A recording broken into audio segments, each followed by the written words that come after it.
Thank you for joining us. Amid growing fears of the coronavirus, a patient has died in Washington state. President Donald Trump addressed the nation today with calls to remain calm while also putting restrictions on travel.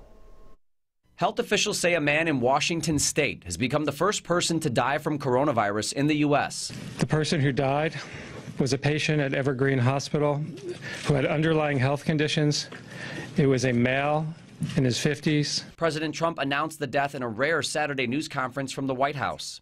Additional cases in the United States are likely, but healthy individuals should be able to fully recover.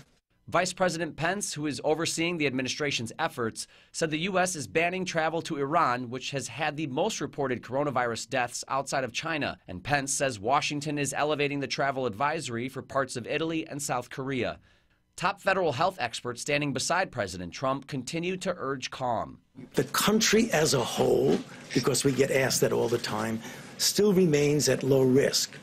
But when we say that, we want to underscore that this is an evolving situation. The CDC says one recently reported case is the first in a healthcare worker. President Trump said he plans to meet on Monday with the heads of major pharmaceutical companies to discuss prospects for a vaccine.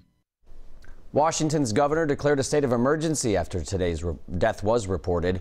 There is a confirmed case of coronavirus in Wisconsin, none so far in Minnesota. Despite its spread, doctors say don't get too worried.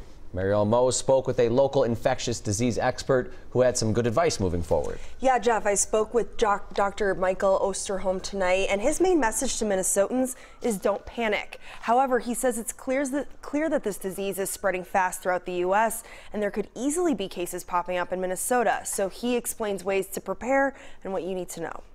It's no longer about trying to keep it out.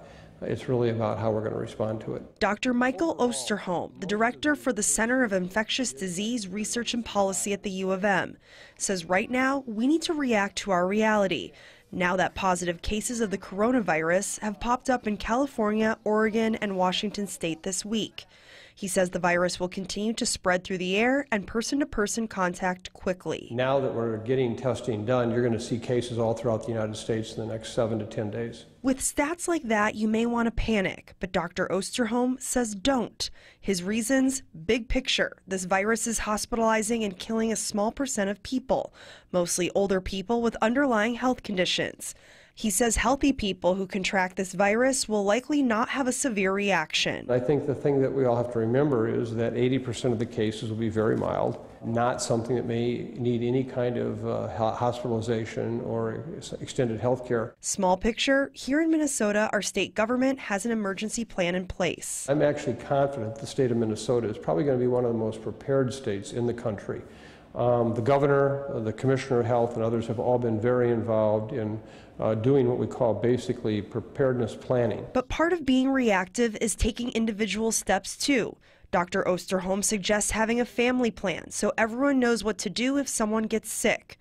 Also buying non-perishable foods and extra medicines that you might need in case you decide to work from home or limit your time in public. Kids are also at risk of contracting the disease, but may not show signs. Even though they're not sick, they are able to transmit the virus, and that's going to mean maybe schools should be closed. And just this week, Dr. Osterholm published an op-ed piece in the New York Times about the coronavirus.